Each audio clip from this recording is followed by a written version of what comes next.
জায়গায় দাঁড়াতো না। আজকে রমনা কালী মন্দিরে যান, বয়সচন্দ্র রায় ছাড়াই ঢাকা শহরে সারা বাংলাদেশের প্রতিটি মানুষ।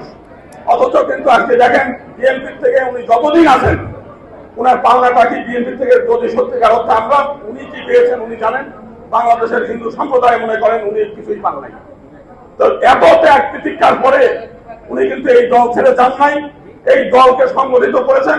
সারা বাংলাদেশের হিন্দু সম্প্রদায় উনার আদর্শে আদর্শিত হয়ে একজোট হয়ে সমস্ত জায়গায় আসছে, সারা বাংলাদেশের মানুষ আসছে। উনি যদি এখন ডাক দেন সরব যোগদানে লাখে লাখে হিন্দু সম্প্রদায় আসবে। আজকে আমরা দেখতে পাচ্ছি আমাদের অপর্ণা রায় দিদি এইখানে একটা মন্দির করেছিল খিলগাঁয়, রেলওয়ের জায়গা, দিদিরা উদ্বোধন করে আসছে। দুর্ভাগ্যবশত সারা বাংলাদেশের হিন্দু সম্প্রদায় আওয়ামী লীগের খাতায় বন্দী ছিল। আওয়ামী লীগের ইতিহাসটা তো আপনারা জানেন যে আওয়ামী লীগ জন্মই হয়েছে হচ্ছে হিন্দু সম্প্রদায়কে বঞ্চনা করার জন্য, প্রতারণা করার জন্য। 1955 সালের 21 থেকে 23 অক্টোবর ঢাকার বুকমাল সিনেমা আওয়ামী মুসলিম লীগ থেকে মুসলিম লীগ করেছে, বলেছে হিন্দুদের যৌথ নির্বাচন আনলে হিন্দু সম্প্রদায় পার্লামেন্টে যেতে পারবে না। অতএব হিন্দু সম্প্রদায়কে একেবারে কণ্ঠসা করার ইচ্ছা নিয়ে উদ্দেশ্য নিয়ে আওয়ামী লীগের সৃষ্টি। অথচ হিন্দু সম্প্রদায় এরপরেও আওয়ামী লীগের খাতায় বন্দী থাকছে, কারণ কিছু লোককে সুযোগ সুবিধা দিয়ে হিন্দুদেরকে আওয়ামী লীগের খাতায় বন্দী রাখতে বাধ্য করেছে।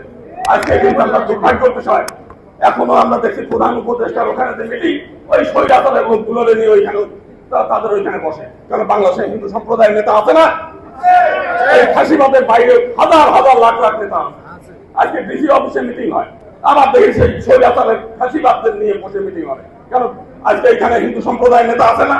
আজকে এখানে সিদ্ধান্ত নিতে হবে, ডিসি অফিসের যে মিটিং গুলো হবে ওই স্বৈরাচারদের বাদ দিতে হবে, সেখানে বাদ দিতে হবে। আমি দেখলাম এই বিএনপির মধ্যেও কয়েকজন লোক ঢুকে আছে, তারা এই ফাঁসিবাদদের এর মধ্যে বিএনপির মধ্যে এই সুযোগ সন্ধানে হিসেবে ঢোকায় দিতে চায়। আমার মধ্যে এর মধ্যে নাম না বলেই না, আমি দুঃখের সঙ্গে বলতে চাই দিগনকান্ত সরকার তার মধ্যে একজন। এই ভদ্রলোক আমরা দেখি সারা বাংলাদেশের মানুষ 900 টাকা শ্রদ্ধা করে, আর এই দিগনকান্তির জন্য হিন্দু সম্প্রদায় বিএনপি থেকে আরো তুলে যাচ্ছে।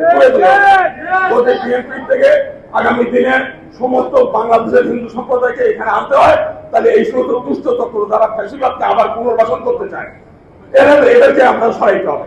আমি আমরা চাই না যে তাদেরকে সরিয়ে দেন, আমরা চাই না সারা বাংলাদেশের হিন্দু সম্প্রদায় এখানে আসুক, এটা আমরা চাই। কিন্তু তারা যেন এই বিএনপির মধ্যে থেকে হিন্দু সম্প্রদায় কেন দূরে সরায় না দেয়, সেইগুলো আমরা চাই। আজকে আমরা দেখি পূজা উদ্যাপন ফ্রন্ট গঠন হয়েছে, সারা বাংলাদেশের সমস্ত জেলা থেকে লোক আছে, তারা আবার এই পূজা উদ্যাপন ফ্রন্টের নামে আর একটা সংগঠন করে দিচ্ছে। কেন রে বাবা?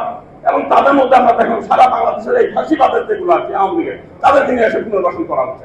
আমরা সেইভাবে আমরা বলতে চাই, আমরা এটা হচ্ছে আমাদের সাধারণ হিন্দু সম্প্রদায়ের পক্ষ থেকে বক্তব্য। আমি বিএনপির কোনো কর্মীও না, পূজা উদ্যাপন ফ্রন্টের কোনো কর্মী না, কিন্তু সারা বাংলাদেশের হিন্দু সম্প্রদায় বিএনপির কাছে একটা বিশাল আশা নিয়ে থাকে। কারণটা হচ্ছে বিএনপি একটা অসাম্প্রদায়িক দল, বেগম খালেদা জিয়ার মতো আপসহীন নেত্রী বাংলাদেশে আর দ্বিতীয় কেউ নাই, দুষ্ট চক্র। তার কাছে আমরা মনে করি, আমরা দেখেছি বয়সচন্দ্র রায় মানে ইলেকশন করতে পারেন না, এমপি ইলেকশন করতে পারেন না, ওখানে বিএনপি আরো বড় নেতা। কারণ বাংলাদেশের সবথেকে বড় রাজনৈতিক দল হচ্ছে বিএনপি, অনেক নেতা। তো সেই কারণে আমরা চাই যে একবার বিএনপির মধ্যে একটা সিদ্ধান্ত হয়েছিল, জাতীয় সংসদে মাইনরিটি সম্প্রদায়ের একটা সংরক্ষিত আসনের একটা দাবি ছিল, এবং বিএনপি সেটা মেনেও নিয়েছিল। 91 সালে পত্র পত্রিকা আসছিল যে সেইটা করা। বাংলাদেশের হিন্দু বিএনপির মধ্যে বহু হিন্দু সম্প্রদায়ের নেতা আছে। আমরা চাই যে এইবার বিএনপি ক্ষমতায় গেলে জাতীয় সংসদের সংরক্ষিত আসনের ব্যবস্থাটা করবেন। আপনার দলে বহু নেতা আছে, তাদেরকে একটা সুযোগ দেন, যাতে আগামী দিনে বাংলাদেশের সব হিন্দু সম্প্রদায় আপনাদের দলে চলে আসে। সেই জিনিসটা আমরা